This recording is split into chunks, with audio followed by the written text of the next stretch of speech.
All right, welcome everyone. Good afternoon and welcome to the What and the How Understanding the Fintech Landscape, brought to you by Jewel Digital Ventures and 1337 Ventures in partnership with ASNB. I'm Wayan from 1337 Ventures, and together with me, I have Arvin Rahman, who will be our speaker for today. Arvin is currently the head of product design at Jewel Digital Ventures. Arvin's expertise lies in turning complexity into simplicity. A die-hard designer and product thinker at heart, Arvin believes that design is at the core of every product ever created. Arvin is dedicated to crafting great user experiences through empathy, observation, understanding of technology, and design sprints. In this session, together with Arvin, you will be learning more about the Hackathon FinTech problem statements, how to define and understand your user segments, as well as how to pick the right solution. On to you, Arvin. All right, thank you for that intro. Hello, everybody. Thank you for joining us on this session today. As mentioned in the intro, we'll be looking at a couple of important things about the fintech landscape and also what are the emerging problems and how can we as participants help solve or rectify some of these issues, right, that we're facing in fintech today. So with that being said, allow me to switch over to the presentation mode.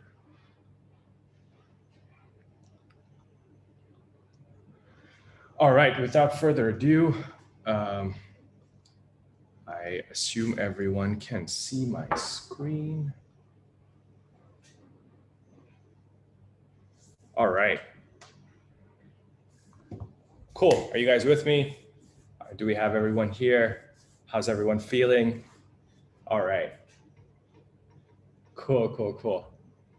Okay, so as mentioned earlier, this talk will be mainly focused around two things, the what and the how, right? And what we mean by the what and the how. So we'll look at each section and kind of try and dissect what that really means for us in the context of the fintech landscape, right? So let's start with what you need to know. There's a few things we're going to touch upon. First and foremost, we're going to touch upon the problem statements and look at what are the actual areas of problems that are emerging within the industry and how can we kind of do our part in resolving them. We're going to look at user personas and understand deeply who these problems affect and how that allows us to craft better solutions. And lastly, we're going to have a look at the market pulse and see what the landscape is saying back to us, right? Okay. Let's have a look at the problem statements. So the first one, well, they're not ranked in any order of priority, but I'll go with the numbering as they are here. The first one is financial literacy, right? It is such a huge problem in the landscape today because of how different backgrounds have been exposed to the world of fintech and our preconceptions of fintech, right? And the jargon around fintech as well. It can be very intimidating for a lot of us to dive deep into it if we have not had the exposure prior to it, right? Or have been encouraged to understand more about the world of fintech, financing, investment, personal wealth management, budgeting, so on and so forth, right? I'm sure you all struggle with that too.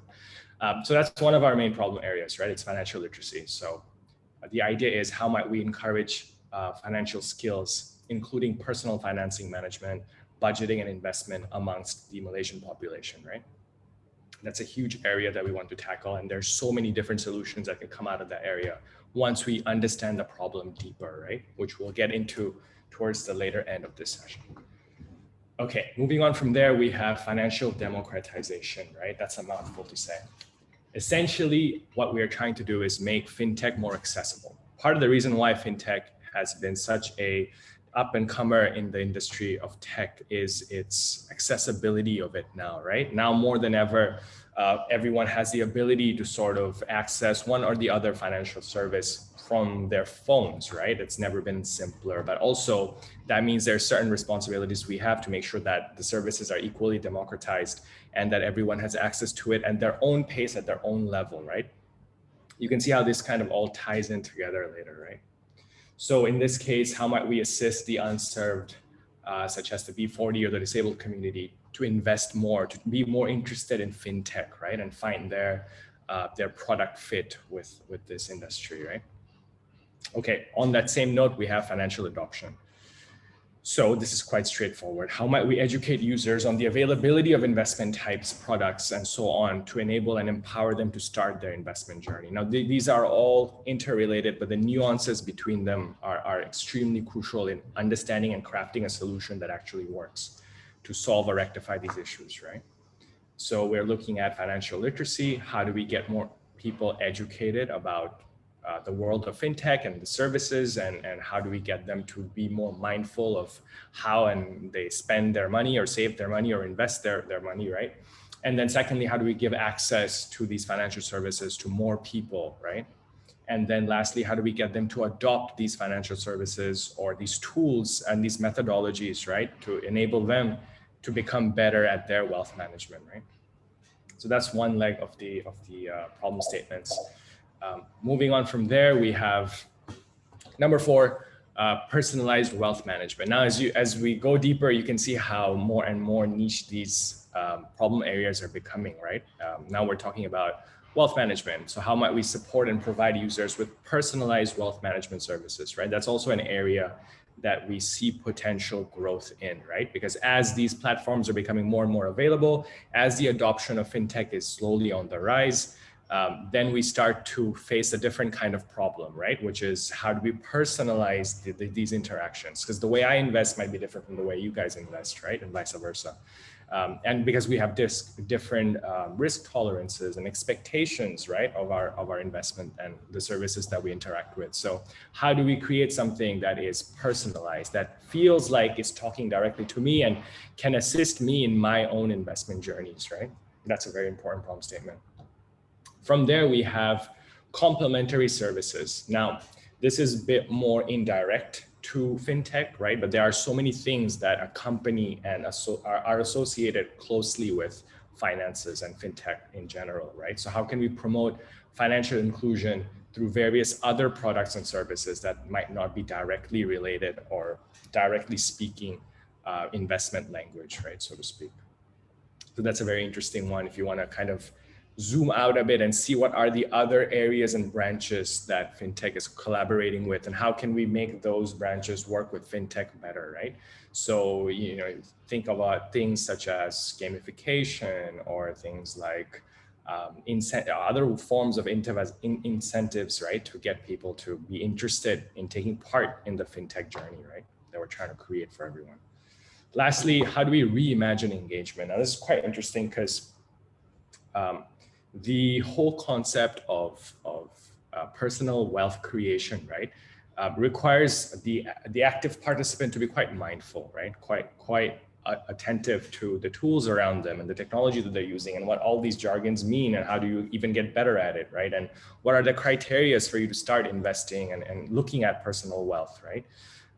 And oftentimes we've noticed in the industry, there's a huge drop-off point, right? Because people are intimidated by the complexity or the perceived complexity of this industry, right? Or the services. So how do we kind of reimagine the engagement? How might we promote healthier habits, right? For people to take better control over their finances, right? How do we encourage people to consistently save or invest properly, right? So you can see these are tackling the problem areas from a bird's eye view and a worm's eye view as well, if you will, right? So we're trying to look at it from a very holistic point of view. So how do we get people motivated? How do we get people educated? How do we get people the financial tools and services that feel personalized to them, that allow them to solve or feel aided in their own financial journey? And how do we reimagine the engagement or the interaction that people are having with these financial services, right? Now, this might seem a bit too broad now, but as we get into it, it'll start to make a bit more sense. Okay, so from understanding the problem statement, right? We'll have a Q&A session at the end. You guys can ask me questions. I know there's a lot that we're going to cover, so feel free to do that. Just take note of what you want to ask. So from the problem statement, we move on to the next part, which is then understanding, okay, so now we have sort of like an idea of what are the 6 main problem statements that are floating around, right, in the fintech sphere. Now let's look at who are affected by it, right? And that'll allow us to basically then piece together a solution that sort of works to address these problems, right? So we have compiled a very brief yet comprehensive enough list of what's called user personas, right? And for those of you who are not familiar with the term user persona, it's basically a intro card, so to speak, right, of your potential customer or user, right? So you understand a bit more about them. Now, when we're designing products or building services, we always start here. We always start by understanding our users. Obviously, first, we need to align on the problem that we're going to solve, but then from there onwards, the effectiveness of that becomes closely related to how well and how deeply we understand our users. So it's very, very, very important for us to spend a good amount of time to really look at who are we solving these problems for, right? We know these problems exist in the industry. Now, who are we solving them for, and how might we cater to their needs, and how might we alter our problem or fit our solution better to our users, right? So we're going to go through 4 different user personas, and feel free to extrapolate this and come up with your own user personas and your own solutions, right? But essentially, what we're going to look at are 4 main archetypes. So we have our first archetype is called Reliant Rizal. Now you can see there are a few demographic statistics for Rizal here, right? And this allows us to kind of understand our user from a very analytic point of view. So we're looking at age, educational background, urbanization, family status, so on and so forth. So it kind of paints a picture of the very demographic data points. And then we have something called attributes. Now this was derived through actually studying the users and asking them a series of questions to see where they fall in this scale. But essentially, the scale illustrates a few very, very key important areas, right? I want you guys to pay attention. Here we have tech savviness, right? So for a user like Resilient Rizal, and you can read his brief backstory here if you're pausing the screen. You can see his tech savviness is relatively low, right? It's a bit below average. So we can assume that users from this category are perhaps not extremely savvy with technology, right? And they're maybe not that familiar with tech services to begin with, right? And I'm sure everybody here knows someone like this already. And their financial literacy as well is not that high because they have not been exposed to the world of fintech before. And that makes sense when you look at their product knowledge, right? So when you ask them more specific detail investment-oriented questions, they probably can't answer you that directly because they're not aware of the product itself, right? And that following their risk tolerance, because I don't know what the product is, I'm not that tech savvy, I'm not that financially literate, I don't understand these jargons, my risk tolerance is very low. So I'm very scared to approach this world of investment because I don't know what I'm getting into, I'm not that familiar with it, right? And most of these categories of investor tend to invest for the long time, right? Because short time has a conception of being risky, so they prefer to take a longer time horizon, meaning they want to mature their investment over 5 to 10 to 15 years, right? And they play it very, very safe. And you can kind of see that by looking at their risk tolerance, right? If my risk tolerance is low, I'm going to play it safe when it comes to making investment choices, right? Okay. To get a bit of a deeper and psychographic understanding of this user archetype, we look at a few key things. We look at their reasons to use our product. We look at their motivation. We look at their behavior, and we look at their biggest frustrations. So the reason for Resilient Rizal to use our product, right, is, or products in general that are fintech related are essentially if it's a family brand name. What that means essentially is if the service or the product you're using is very well recognized, right? Again, you can see how this all ties to the picture of someone who has a very low product or fintech awareness. So you have a better opportunity at engaging them with familiar brands that they're already aware of, right? So they'll have a bit more trust getting into it. Also generational income, because they're going for long-term investment horizons, right? They're not looking to go in and go out of the market that quickly. So they're willing to invest for the longer time. And most of the times their financial goals are to save up for their children or save up for their retirement as well, right? Their motivations are interesting. It's shared amongst pretty much all of our user base to some variety, right? Essentially, is to provide a better quality of life. That's because, again, his investment tolerance or time horizon is extremely long. So he's thinking generational wealth, thinking the next of kin. And so that's a very big important motivation for users of this category to start investing in. Obviously, a bigger motivation is everyone wants to live comfortably and retire comfortably, right? Afford small luxuries, maybe travel overseas, so on and so forth, right? So those are your typical motivations for a user of this archetype. Now, what's interesting here are their behaviors and their frustrations, right? So for resilient Rizal or a user of this category, their behaviors are usually to save constantly, right? So this person, Rizal, budgets and saves quite constantly, is less exposed to investment products and has limited experience, right? As we were saying from the attribute scale, and prefers face-to-face interaction. Again, you can see that because their tech savviness is relatively low, right? So if this person is not familiar with using technology, obviously they'll prefer a face-to-face interaction over using an app or a phone, right? So these are their fears and their behaviors today. Now, if we look at frustration, we can see it's quite transparent as well. And it all ties back to their attributes, right? Their fear of losing money is their number one frustration. And that makes sense because their risk tolerance is quite low, right? Investment fees, they're very aware of the spreads and the margins that occur in their investments, right? They're always trying to be mindful of hidden fees and costs because again, they're a bit more apprehensive about the product because they're not familiar with it, right? So they don't come at it with the open-mindedness that someone on the other side or other end of the spectrum might. And they find it difficult in choosing the right product, right? Because their product knowledge is very low. And their biggest frustration is bad customer service, because when they can't figure out how to navigate through these services, or they come across a roadblock and they can't really understand how to go further, they rely on face-to-face interactions. And then, when they're faced with terrible service, that's also a big frustration for them. Now, as product people, right, it's super important that we look at things like behavior and frustration, because oftentimes your solutions will come from either one of these two buckets, right? Because if you can solve one of their frustrations, you have a product market fit. If you can align with one of their behaviors, you have a product market fit, right? So when we're designing something, it's very important that we, again, understand our user, understand their motivations, understand their attributes, understand their behavior, understand their frustration. This allows us to craft much, much better solutions, right? So always start with users. Now, from resilient Rizal, we'll move on to another user archetype. We are calling her Simple City.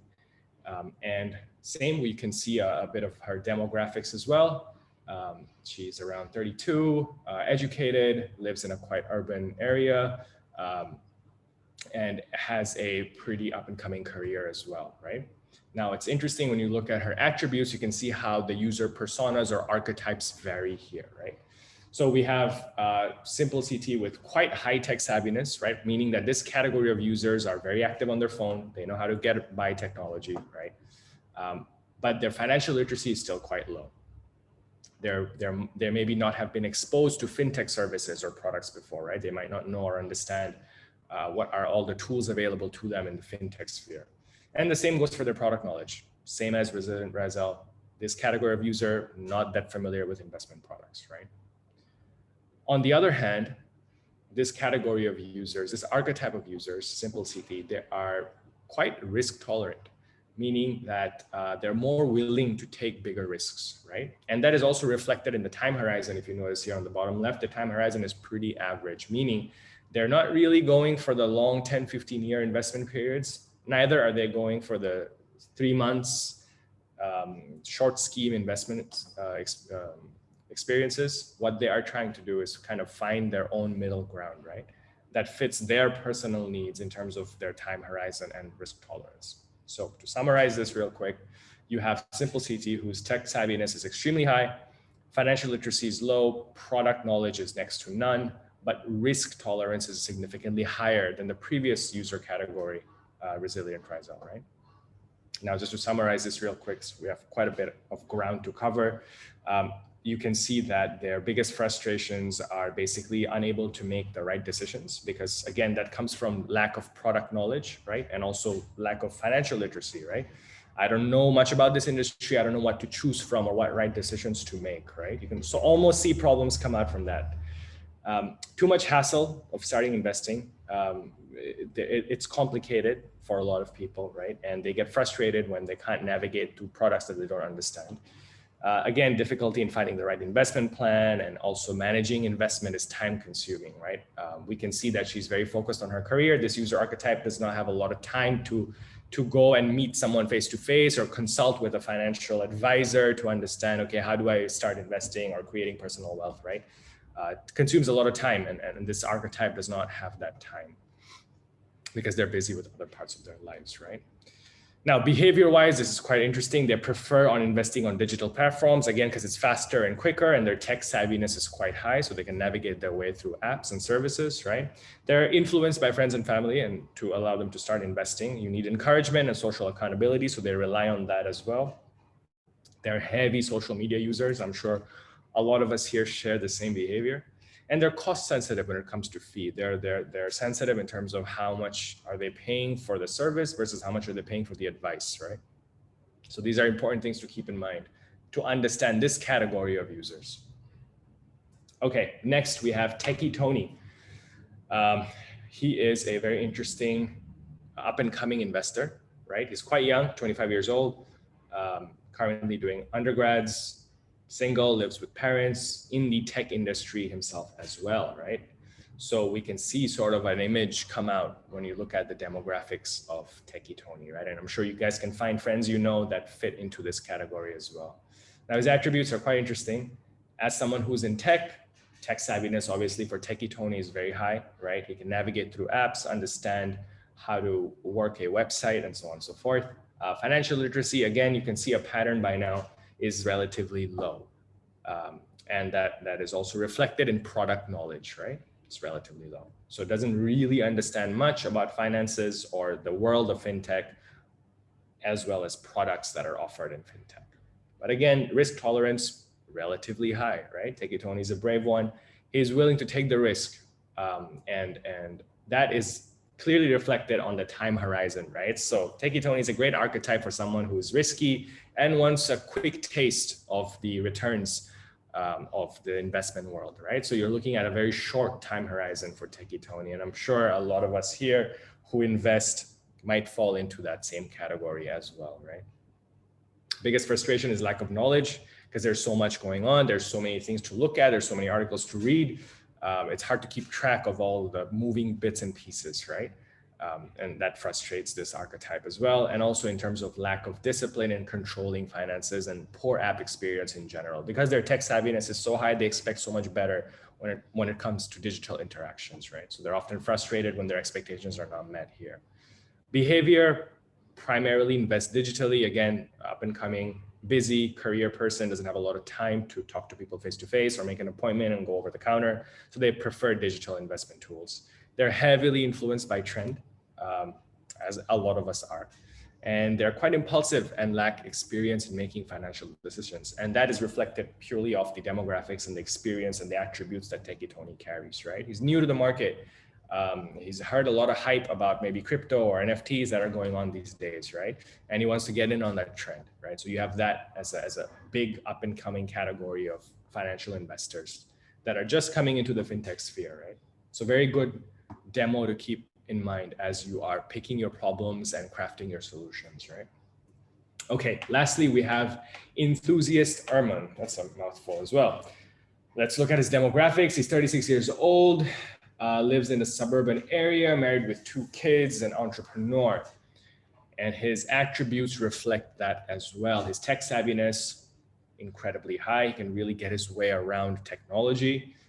And now we notice a very other end of the financial literacy spectrum, right? So we have investors like Arvin here who are very financially literate, right? Or significantly financially literate. So they know what they're talking about. They know the different categories of investments they are aware of the different tools and services that exist on the market today, even maybe outside of Malaysia, maybe globally, right? Because they're pretty aware.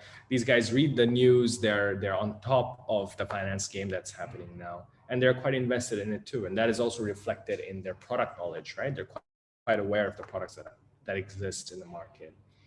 And their risk tolerance is quite high as well. They're willing to take the risk. because they understand the subject matter and the product so well, right? That they are okay to take the risk ratio that comes with it. And their time horizon tends to be on the shorter end as well, because they're moving through so many different platforms, so many different services. So these are the type of guys who will have, your crypto investments, your long-term investments, your NFT investments, your stock investments, and they'll be pretty much scattered with a decently diverse portfolio as well. Now, not to say that they don't have problems as well. They do, and their biggest frustrations is basically not enough new avenues for investment, right? Because they're always looking for the next thing, right? How can I stay on top of the game? How can I be on the cutting edge of the fintech sphere and all the tools that come out of it, right? So their biggest frustration is not finding the right tool that fits them. If you remember the problem statements, you can kind of see how these correlate, right? And their behaviors kind of mimic that as well. They're up to date with trends and investment news. They're on top of the game. Every morning, these are the type of guys who are reading the newsletters, the Business Insider newsletters, to understand what the financial market is talking about, right? So they are aware. And their behavior pattern reflects that as well. They have a very diverse portfolio, and they understand the risk and the returns of managing their own investments, right? So they are experienced investors. So you can see sort of a spectrum, right, of user archetypes. You have those who are financially illiterate, don't really know much about the product of finance and all the jargon that comes with it. And then you have archetypes who are a bit more tech savvy, who can navigate through maybe other platforms better than some. And then you have user categories who are quite experienced, who actually understand the market and who've invested time and energy to study the market as well, right? So I'm sure you'll find a user archetype that reflects with the problem that you are trying to solve in this sphere, right? Okay, let's look at a couple of facts here to kind of get a holistic understanding of where Malaysia is today, right? Now, these statistics are taken from different platforms. You can feel free to read further.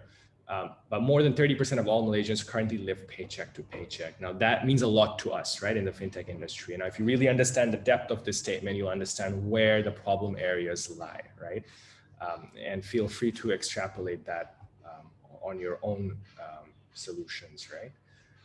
It's quite significant. That means there's a lot of misunderstanding and miscommunication and lack of tools and lack of product awareness and lack of incentive for people to even basically start saving, right? And you can see that here as well. 88% of Malaysians save less than 1,000 ringgits a month, right? Now, I'm personally not the greatest save budget manager either. So I fall into these categories as well. And it's a common problem that we all share, right? So that kind of paints a broader picture of where the landscape of fintech is, and also how are people interacting in that landscape, right? So we might have super advanced cutting edge tools and technologies that are coming out from one end, but then we have people who are failing to adopt to it. So there's a gap in the market, right? There's a lot of room for us to grow and bridge those gaps. And I think that's the picture we're trying to paint here, right, with these facts. Now, when it comes to investing and trading, no surprise, millennials are the next big investor groups. We basically occupy 47% of the market right now. So if you're looking at a demo target, that's a good place to start, but don't restrict yourself to that either. As I highlighted earlier, there's multiple different archetypes of users that face similar but different problems as well within the sphere of fintech. So feel free to have a broader look. But to understand where the next generation of fintech investors are coming from, you're looking at basically millennials and Gen Zs, right? Which is the same for pretty much all other industries out there too, right? Okay, I know we covered a lot. We went through what you need to know. So what we went through are the problem statements, we went through the user personas, and we went through a couple of facts about where the market is at today, right? Now, let's get to the fun stuff. What do you need to do? So now that you know, okay, these things exist and these type of users are interacting with fintech, what do I do now with this information, right? How does that help you craft solutions? How does that help you create products? How does that help you start your next unicorn, right? Why not? Well, the first thing that you need to do is you need to fall in love with the problem. It's a very big cliche, but it's so important in product thinking mindset, right? It's extremely important that we fall in love with the problem. What that means is basically us understanding or giving the problem enough attention to really deeply understand what the problem is. Oftentimes, you can play this experiment within your friends as well. When you think you are aligned on a problem, but then everyone kind of is told to explain what they think the problem is in their own terms, and you'll clearly and quickly see that oftentimes we are very much not aligned on the problem, especially when we think we are, right? So it's very important that we take the time to explicitly align everyone on what the problem is that you're trying to solve and really, really understand the nuance of the problem. So when we're talking about financial literacy on one of the first problem statements, right? Now that and surface level can sort of tell you where you need to think in terms of solutioning, right? But if you really spend time and try to understand the problem deeper, you go a bit deeper and you ask yourself, okay, which areas are facing the most issues with financial literacy? And at what stage of a person's life is the right time to introduce financial literacy to them, right? And what are the different platforms and where are the kids studying these days and what are the trends that are happening and how can we incorporate finances there? When you really start to break down the problem and fall in love with the problem, it becomes a lot easier to come up with solutions that actually rectify the problem, right? Oftentimes we think we know the problem, we really don't. So spend some time in actually diving deep into the problem and understand it. One way to do that in product thinking is by writing a vision statement, right? Now, I always like to use airports as an example here because imagine an airport where you land and you're frustrated, it's a long flight and you're tired and you're groggy and you don't have to wait 20 minutes for your bags to arrive. You don't have to wait 30 minutes in the immigration counter for you to check in, right? Processes are a lot smoother. Everything is more on timely and you feel like it's an effortless experience. So what would a world look like if you could solve that problem? So we always tend to use vision statements when we are trying to understand the problem deeper. We ask ourselves, what would the world look like after you solve the problem? So once you have aligned on a problem that you want to solve, and once you feel like you understand the problem that you want to solve deeply, the next place to start would be to come up with a vision statement. And you guys can study this further on your own and see, examples of how to do it and how you can do it. And how that kind of helps you align on what you're trying to build, right? Especially in the context of this challenge, right? So I highly encourage everyone to come up with their own vision statements and build your solutions from there, right? Try and imagine what the world looks like after you've solved that problem. So a few examples of this, right, you can always start with, our vision is a world where financial services are accessible from a very early age, or from the early age of 16, say, for example, right? Or you can be, our vision is to be the most customer-friendly financial advisor possible, right? Where you really understand how to communicate with the people that is interacting with your products, and you're able to help them get to the tools that they want to get to, right? So these are just some examples of how you write vision statements. And I would highly suggest everyone here to kind of adopt this as well into their own product process, right? Okay.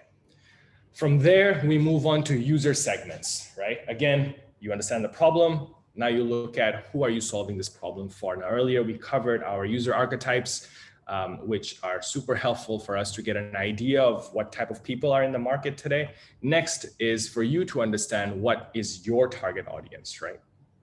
And I have a very cliche saying, I always say, don't be afraid of the niche, right? We always say that, oh no, that solution is a bit too niche. Maybe it doesn't really solve anyone else's problem but my own.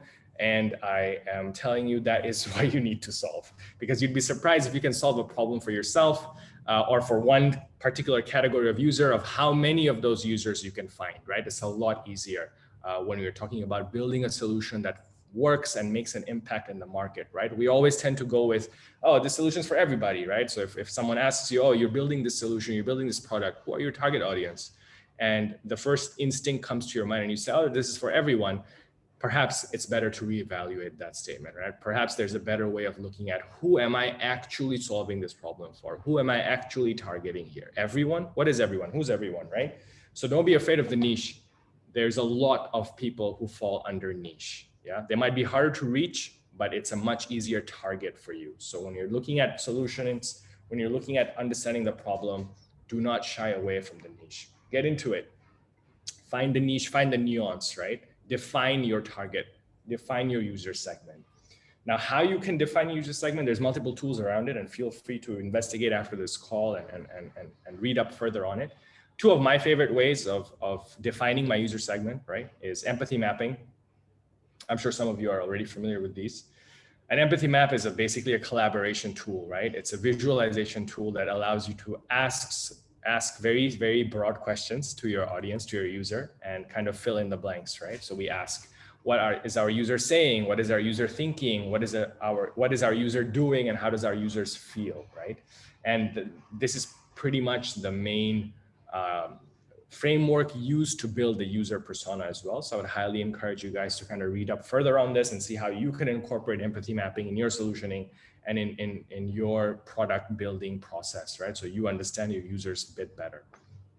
Lastly, it's affinity mapping. This is a quick one as well. It's basically, again, a collaborative process of sorting different qualitative information about your users, right? And grouping it by category. And this also helps us kind of define our target audience and our user segment as well, right? You gather in 10 people in a room and you ask them, guys, what do you think about this problem statement, right? And all of them are kind of explaining to you what they think about it or what they think about your product. Now, affinity mapping just helps you kind of group that into clusters that make sense and categorize them in order, right? So then you can dissect, okay, what are these 10 people feeling about this particular product or solution, right, that you're proposing. These are very quick ways of defining your user segment, right? This can be done all within an hour, right? If given, you know what to ask and how to proceed. So I would encourage you guys to kind of study up on this further if you're not familiar with these concepts. They have helped us tremendously to define our user segments here at JDV as well. Now, lastly, right?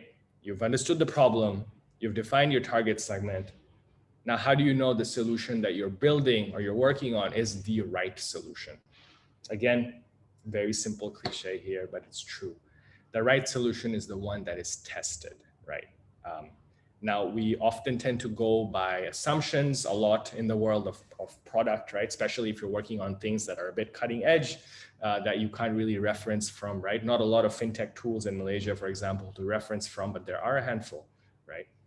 So when you're crafting your own solutions, try and test them, right? And now this can get quite intimidating, right? And quite vulnerable as well, because you're testing your ideas out and you're asking people to poke holes in your ideas. But that is the only way you get to a solution that is right, a solution that works, right? Is by rapidly testing it. It's not a daunting process. It doesn't have to be. Here in JDV, we basically use these three methodologies to test our solutions, right? We use a qualitative testing method. Essentially, it's think of it as a survey, right? You ask 200 people what they think about your solution or what they think about the problem and how they understand the problem or how they understand the solution, right? Et cetera, et cetera. And that's a really quick way of testing this. I mean, you can do this digitally, you can do this pen and paper, you can go and ask around 5 people that you know, like, hey, what do you think about this real quick? Help me answer the survey, right? So you can really get a big chunk of data. And then you have qualitative data, which is basically talking to your users, right? So we have quantitative data, which is basically sending out surveys, qualitative data, which you sit down with someone and you in-depth interview them, right? So maybe you sit down with your friend or your colleague or your peers, and then you ask them, hey, what do you really think about this solution? Does this make sense to you? Can you achieve your goals with the way that the solution has been designed, right? Is the solution attractive to you? So you sit down and you really in-depthly ask them questions, trying to understand the nuances of the feedback that they're giving you, right? So again, quantitative, qualitative. Send out surveys, ask the masses, sit down personally one-on-one with 1 or 2 people and ask them in-depth question about your products. Really quick, really rapid way of testing things. Number 3 is A/B testing. Very simple, show someone two options, ask them to pick one that is more desirable, and then ask why they picked that one. Now, these are three of the most common tools and methodologies that we use here almost every day to test one thing or the other as we are building different fintech solutions for ourselves and for the market, right? Okay, let's recap, right? We went through quite a bit. What are the what you need to knows and what are the what you need to do, right? So we understood what the problem statements were. We looked at four main user archetypes, right, that exist in the market today. We looked at the status of the market, right? We looked at how poorly or how well are Malaysians managing with fintech.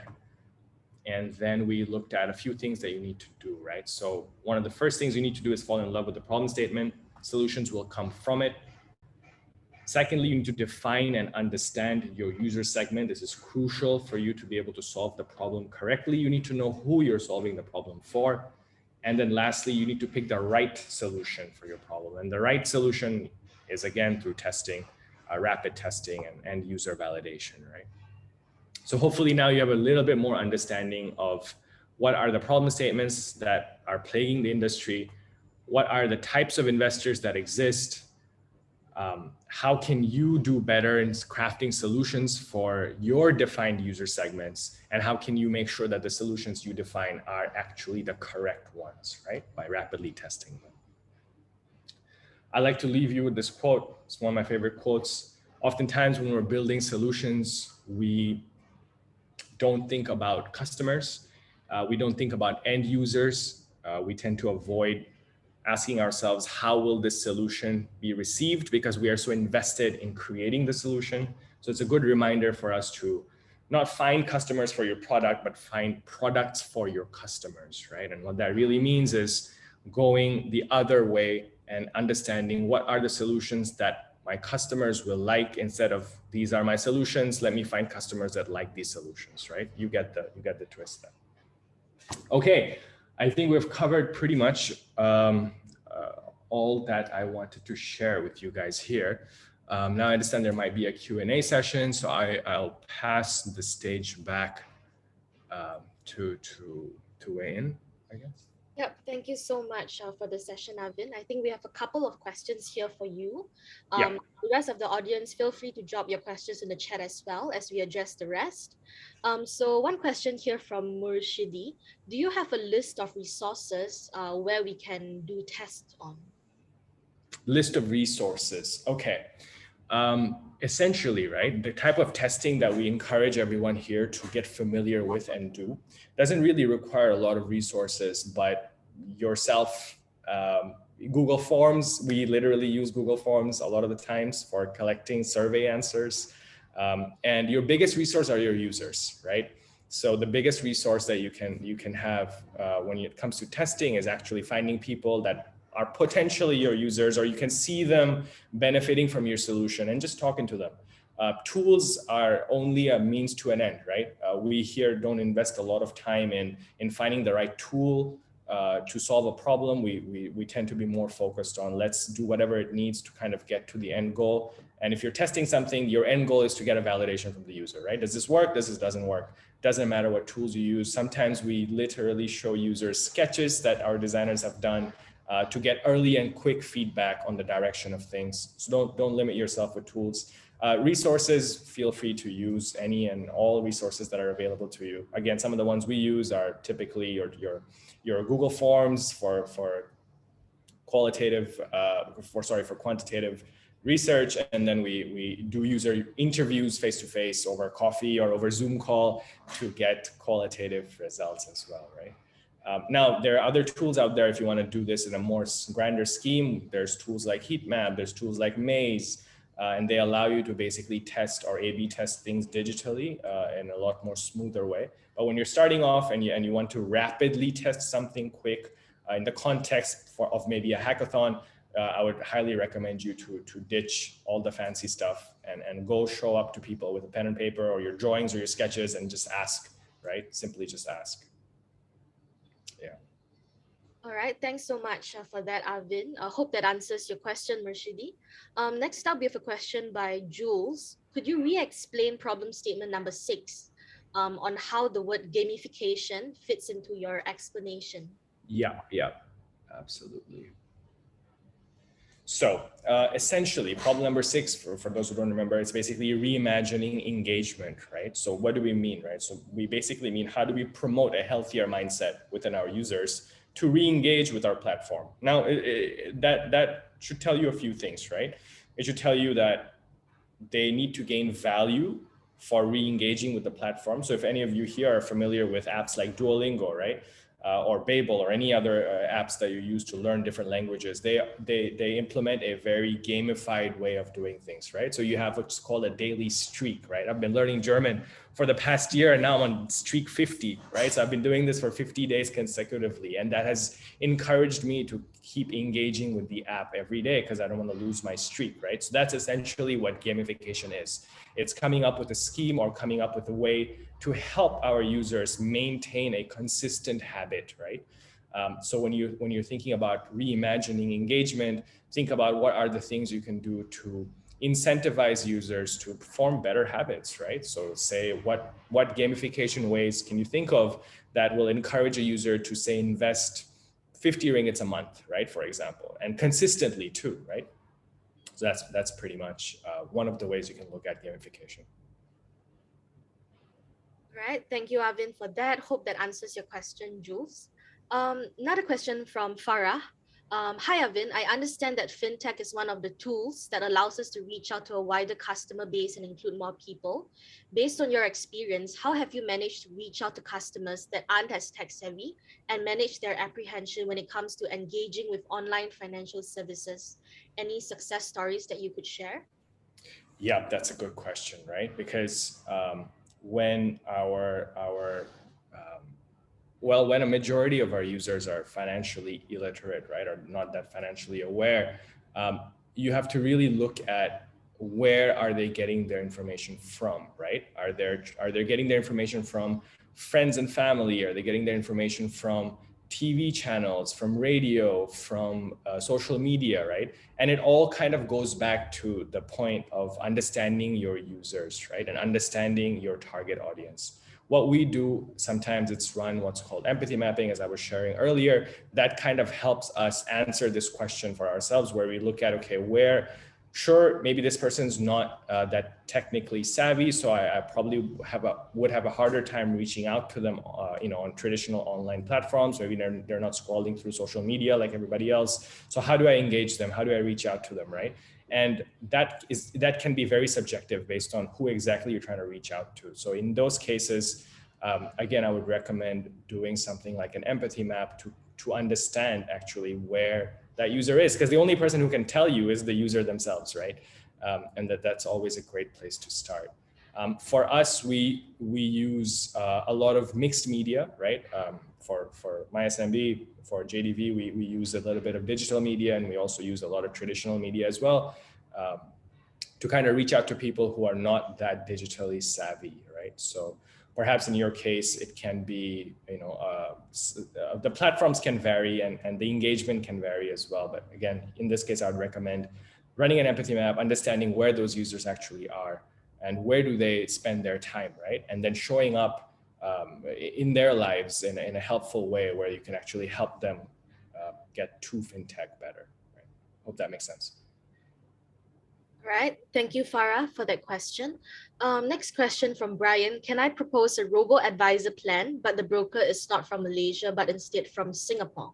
I think Arvin or perhaps Calvin can chip in as well on this question. I think Calvin would be a better legal advisory. But as far as I know, I think the regulations kind of limit us from exploring further. Calvin is on mute. He probably needs your help to unmute him. Hi, yeah. Thank you so much for the question. I think, Arvin, you're quite pretty much on track, right? Yes, you can propose any solution, but do keep in mind that compliance regulation would come into effect when we are trying to implement the solutions. So we are looking to have solutions that we can implement within ASNB.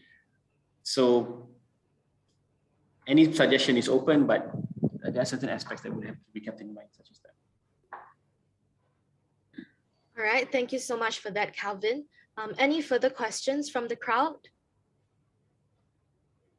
You can unmute yourself and ask the question directly as well. Yeah, feel free if you know you want to revisit any of the topics or you have any questions to ask or understand how we solve problems here, feel free to do so.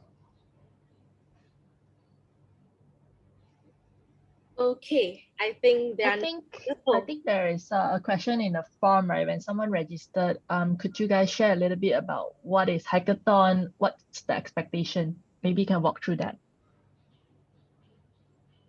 Yeah, the hackathon and the expectations. Maybe I'll just hold on. Let me share my screen. Okay. All right. Can everyone see my screen? Yeah.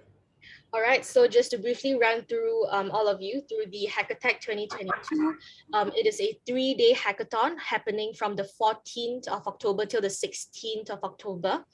And for any of you who are interested to sign up, we actually have 2 tracks to choose from, the open track as well as the advanced track. So for the open track, we will be accepting participants regardless of your technical or coding background.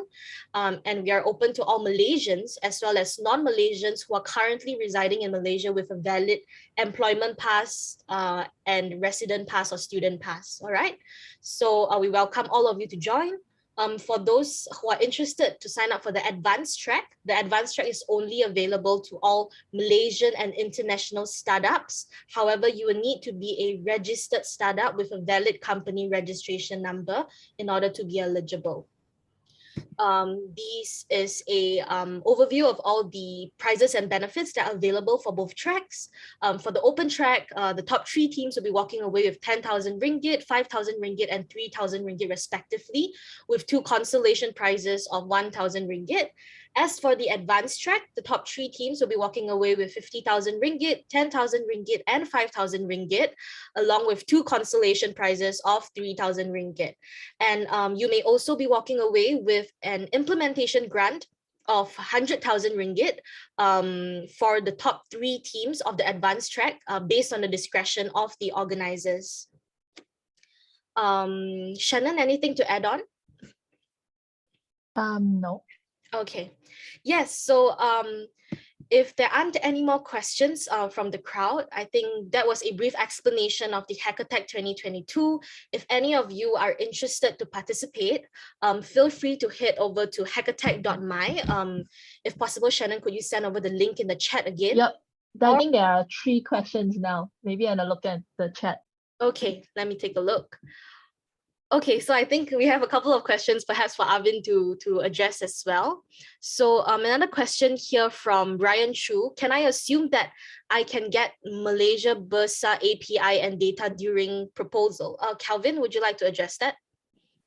We will not be providing, we will provide some data, maybe not those specific data, but we will look into getting those data, the data that is required by participants to come up with the best solutions. Yeah. On that note, maybe I can shed some clarity as well.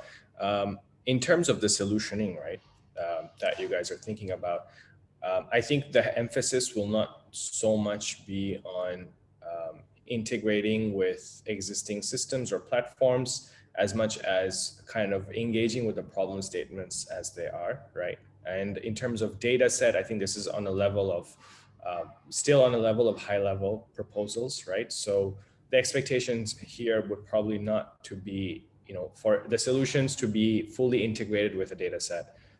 I think what we're looking for here more are ideas that are obviously implementable at some level, right? That are executable at some level.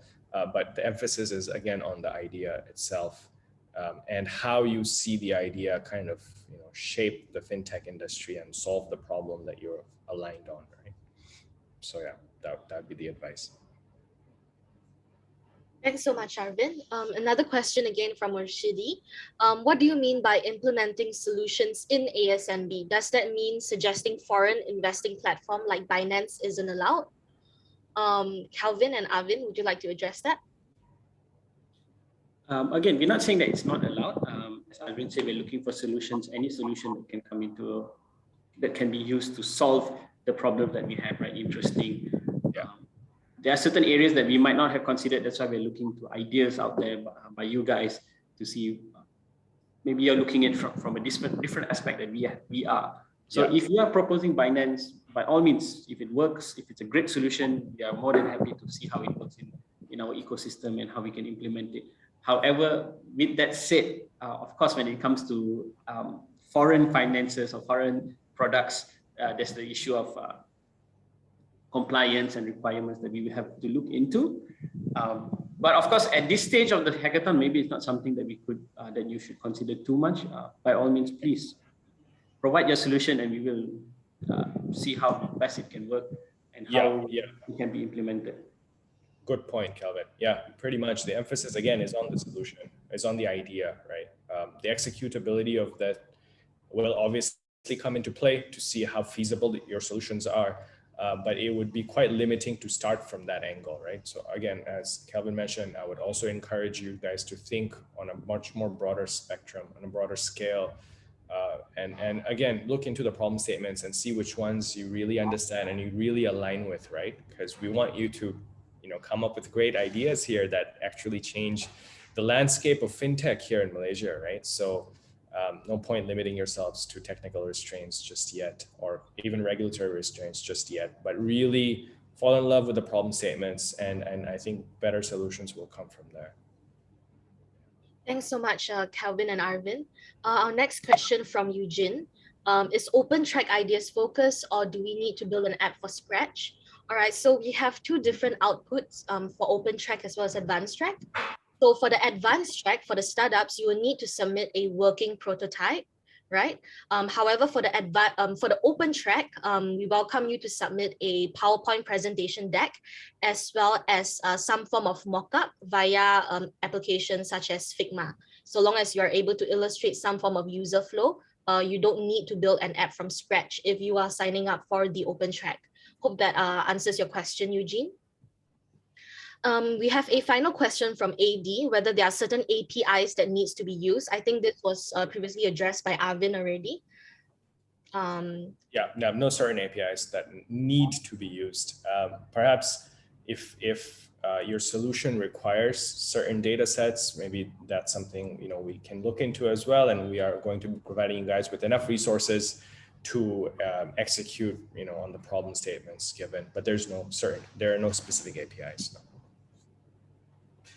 All right, thanks so much for that question. Another question, what is expected from the winner after the hackathon?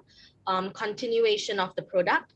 All right, so for the open track, if you're signing up for the open track, after the hackathon, you may be funneled into our accelerator programs with one of our partners. I think 137 Ventures Accelerator Program, you're more than welcome to join our program and develop your products further. As for the advanced track, for the startups, as mentioned, there are 3 implementation grants that are available on a discretionary basis by the organizers. So that may be utilized to, further develop your product, further implement your solutions as well. Calvin, anything to add on that? No, I think you've covered it quite well, Ryan. Thanks so much for the question, Murshidi. Any further questions from the crowd?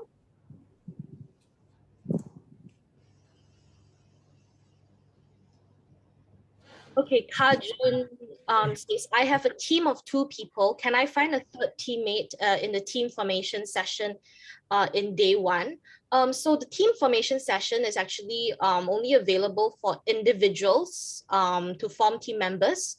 But don't worry, because we actually accept teams of 2s as well. You don't necessarily need teams of 3s to join the hackathon. So if it's just 2 of you, you are eligible for the team category as well, Kajun. Hope that answers your question.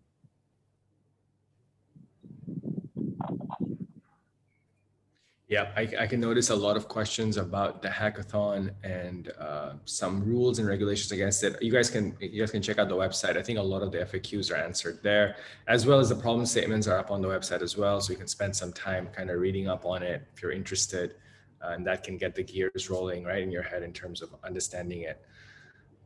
Yeah, so do visit the site and have a look.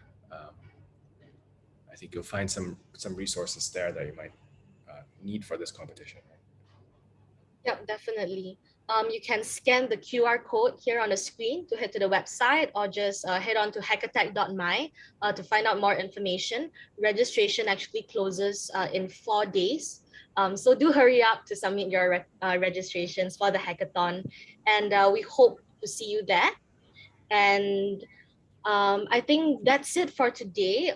We hope that you have benefited from the session. Thank you so much, Arvin, for joining us. Hope that all of you have learned more about the problem statements, as well as how to solve the problems from Arvin as well. All right, thank you so much, everyone, and we hope to see your registrations during the hackathon itself. See you. Thanks, everybody.